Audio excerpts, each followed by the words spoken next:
If you talk all the time, you'll never hear what anybody else has to say. And therefore, all you'll have to talk about is your own conversation.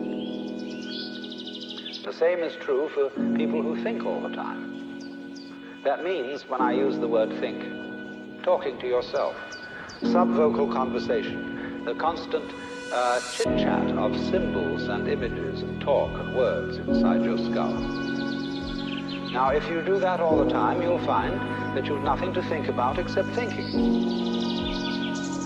And just as you have to stop talking to hear what others have to say, you have to stop thinking to find out what life is about.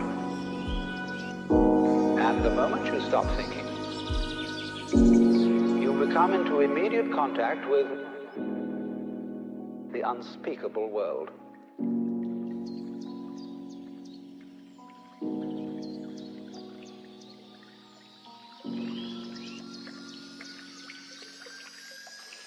The force of liberation will blow the world to pieces.